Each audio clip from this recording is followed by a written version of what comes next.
Hi, welcome to the Go Higher Frequency Astrology channel. My name is Suzanne. Join me as I investigate how the monthly cycles are progressing with a focus on how we can navigate this time more productively. Today, I'm going to be talking about the upcoming new moon in Libra happening on October the 21st. I'm going to start out by talking about the cycle in general. Then I'll be delineating a few charts. The new moon chart as a standalone chart located in Washington, D.C., a look at the Jupiter square Chiron transit perfecting a couple of days later, and how it relates to the current health topics, Obamacare, COVID, Robert F. Kennedy's chart, and the president's personal health. I'll be leaving some timestamps below, so feel free to jump to the topics that most interest you. The new moon in Libra is the first of a series of 6 new moons at the 28th degree.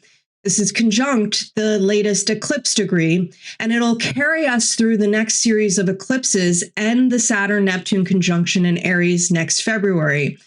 You could say that these new moons are helping us embrace the final shedding of the last Saturn-Neptune cycle in Capricorn to tie up loose ends before we start a new Saturn-Neptune cycle in Aries. The 28th degree is a Cancer degree, while the 29th degree is a Leo degree. So we are moving through the topics of the moon, our emotional processing, our daily habits, and our sense of security, to topics of the sun, our ego identification, our life force, and our soul's purpose. Both Leo and Cancer have been major themes in the transits this year, with the Mars retrograde starting in Leo and moving back into Cancer, and now Jupiter going retrograde in Cancer on November the 11th. And it will also carry us through the next set of eclipses before it shifts into Leo in June. The Sabian symbol for this degree is about humanity seeking to bridge the span of knowledge between the generations. And if you think about some of our world leaders right now, they were born when Pluto was in Leo, at the end of World War II, when NATO was originally formed and Israel became a nation. Around the same time, we started a new Saturn-Neptune cycle in Libra. In my last video, I spoke about our evolutionary journey from a generational point of view, and how each generation is interacting with Pluto in Aquarius. I'll link it below in case you want to check it out. As far as this sacred theme of passing down knowledge to the younger generations, I want to focus on the Pluto in Leo generation. As we get older, we are granted these opportunities to see life from an alternative point of view, especially as we prepare to move into a new cycle.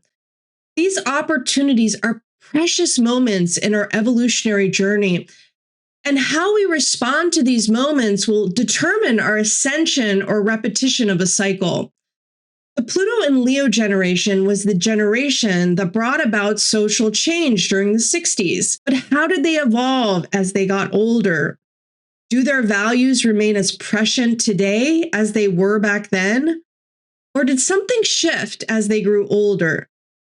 Did their values change? By the number of older adults I see protesting, there are many in this generation who still hold firm to the values they fought for when they were younger. They are thankfully passing on their lived example to the younger generation so they too can take up the baton. So if there are any of you watching who are in the Pluto and Leo generation, what is the most important thing you want to leave behind?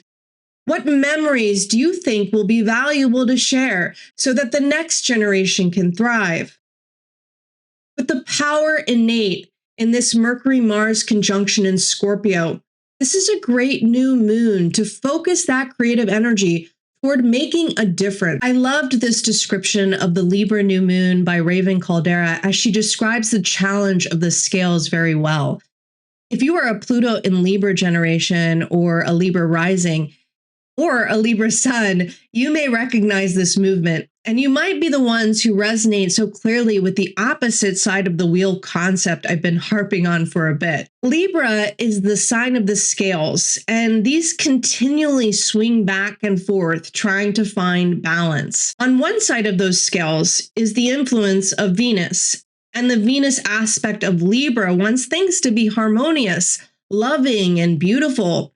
is invested in aesthetics and doesn't like conflict. On the other side is the air element, windy and contentious, and wants abstract justice at all costs. On the White Knight's moon, we re-examine our ideals. Are they still serviceable and proven? Do we have them as keepsakes of a more naive time, but don't really believe them? Do we actually hold to them? Have we been disillusioned, and how did that happen? Are we willing to fight for what we believe in, even if no one else believes it? So let's move on to a more specific delineation of this chart located in Washington, D.C. The new moon sits on the 12th house of this chart. It's on the human design cross of laws. And in this line, it describes a new beginning where we see people rise up to support the law. It's where the politicization of the law starts. In other words, it's the Magna Carta, similar to the No Kings national protests, which will be happening a few days prior to this new moon. It appears that this new beginning is largely behind the scenes, perhaps with some hidden agendas as well. Interestingly, Netanyahu has his birthday on this new moon, but he was born on a slightly different line with a different theme. Remember, we had Mars as the finger of God between the Saturn-Neptune conjunction and Uranus during the Libra ingress, which was also the beginning of Rosh Hashanah.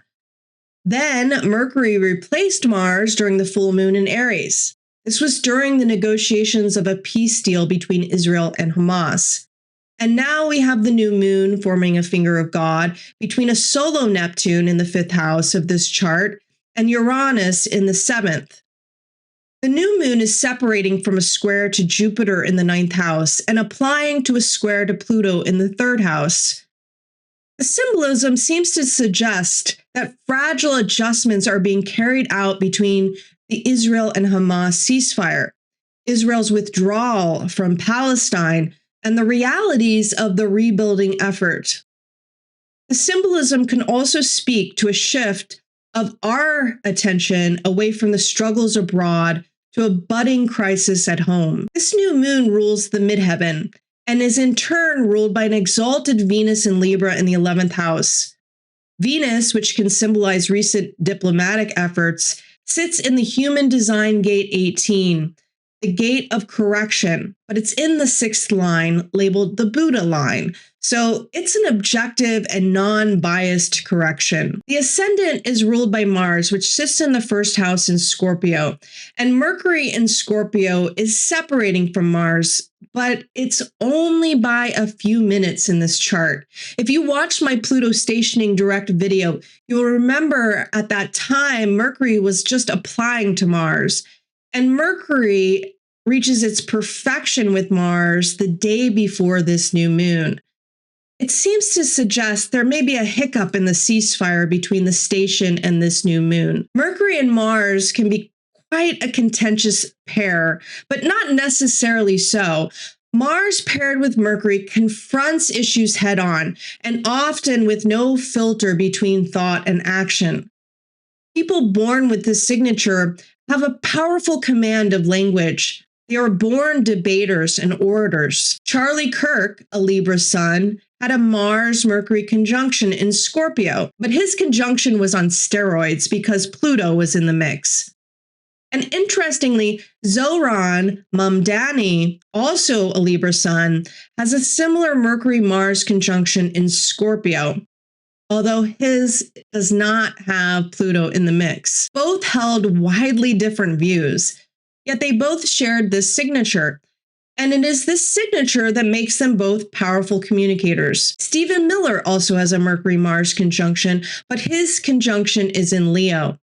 I just launched a video about Stephen Miller's shared signature with Charlie Kirk and why Stephen Miller is always compared to Paul Goebbels. I'll link that video below in case you're interested. This Mercury-Mars conjunction in the 1st house describes a powerful, aggressive, and highly focused assertiveness expressed through sharp, persuasive, critical communication. There will likely be deep-seated power struggles or attempts to gain financial control. Again, this can be related to the Israel-Hamas ceasefire, But domestically, we are already seeing the outlines of this with the government shutdown and the incendiary comments about lunatic Democrats and the enemy within. We have seen aggressive, politicized, rhetorical attacks coming from the White House, blaming Democrats for the shutdown. There has also been an escalation in the administration, seemingly eager to create a false flag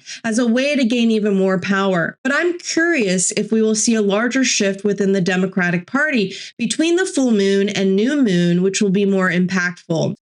As of yet, there have only been one or two voices in the Democratic Party who have broken through the noise. With a separating trine to the North Node and applying trine to Jupiter in the 9th house, the nation's intense drives and communications are likely to be successfully directed toward the themes involving other countries, international trade, the legal system, and cultural and educational matters. The emphasis on security in foreign or legal matters brings ease, luck, and successful expansion. This could suggest favorable legal rulings, successful international treaties, or a strong defense of national interests. But note that Jupiter is also applying to a square to Chiron in the 6th house. So there's definitely a potential for overpromising or overexpanding on the international stage, only to have that optimism clash with the gritty, painful reality of the domestic labor or health crisis that is going on within. The collective feels the pain of inadequacy when its national ideals are tested by internal failures. This indicates there may be some blowback with our investment in the Gaza reconstruction efforts when we are struggling with our economy at home. Regarding the health themes that were indicated in this standalone chart, I found some interesting patterns related to the Jupiter and Chiron signature. Obamacare was first signed into law when Neptune and Chiron were conjunct at the 27th and 28th degree of Aquarius in 2010. Note that Saturn was at 1 degrees Libra during that time, so Obamacare is experiencing its Saturn opposition with Neptune in tow. The healthcare subsidies, however, were not approved until 2014. And at that time, Jupiter in Cancer was in a trine relationship with Chiron in Pisces. Hygieia was at 1 degree Taurus conjunct the South Node. The last time Jupiter squared Chiron was on December 8th, 2019. This was the day of the onset of the first 41 people who were tested and later confirmed positive for COVID-19. During that time, Jupiter was at 1 degree Capricorn and Chiron was at 1 degree Aries. Transiting Uranus was conjunct Hygieia, the asteroid symbolizing health in the subsidy chart, and the North Node was conjunct Jupiter.